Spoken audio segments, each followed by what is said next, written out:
Why should everybody care? Get your tickets and then you'll find out why. You know what, Ace? That's a good point, because I get a lot of messages where people are asking me that, and I'm like, I don't get it, because if you look in this country, there are so many mixed relationships and mixed race children that we shouldn't really be having this conversation. I mean, if this was like International Women's Day and someone said, well, what's it got to do with me? I'm not a woman. Right. People would laugh in their face. Right. But, you know, like, that's the thing that we want to do. We want to overcome those stereotypes, those images that are associated with just rebelliousness, rage and stuff like that. But actually, normalization is an important part of the process, you know? Yeah. Like, why is it that if somebody is just their natural free self with an afro, then they're being rebellious? Like, they're not just being themselves. Like, for example, like, you know, you can see my hair.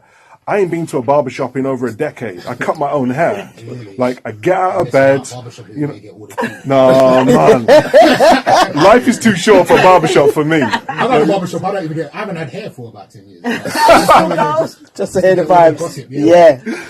All the DVDs and stuff like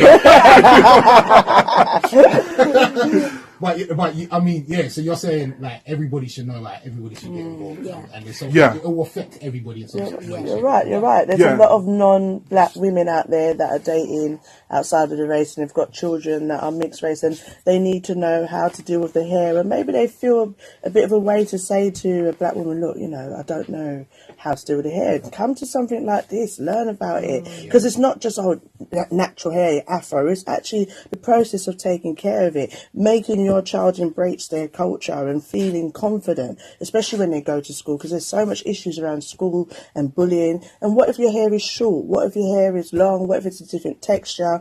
Just embrace what you have and how to take care of it and be that individual. But come on, Judy, right? Because it ain't just white women, it's black women too, right? Yeah, we've got like this generation, like my mom couldn't cane row. Yeah, do you know what? Most of my generation, can your friends? Really? Most of my friends couldn't cane row. I'm like the only one who can cane row. I'm old school. We're old school. Original. Yeah. I made my daughter learn to cane row from when she was 3. Yeah, because I wasn't doing. I wasn't doing her hair, you know. I was tired.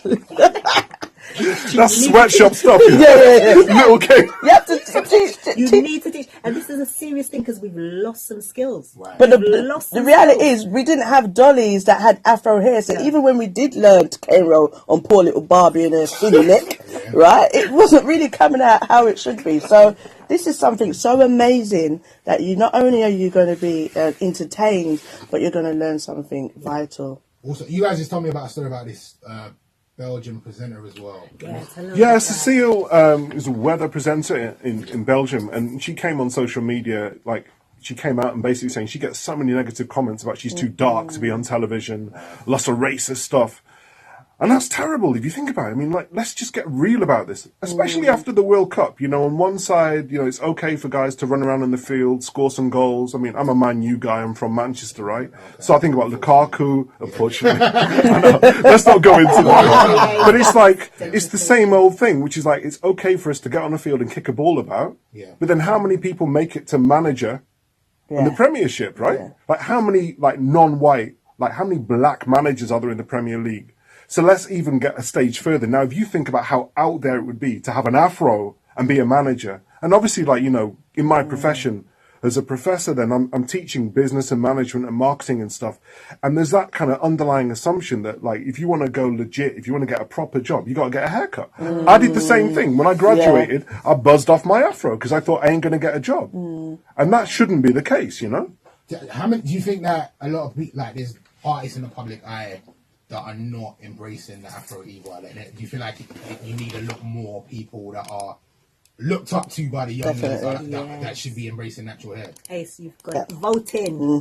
Get voting, get your tickets, come and celebrate with us and join something that's going to be phenomenal. In 10 years' time, this is going to be even bigger than we could even imagine. So, yeah, big up yourself. Get woke and vote. Hey! He said get woke.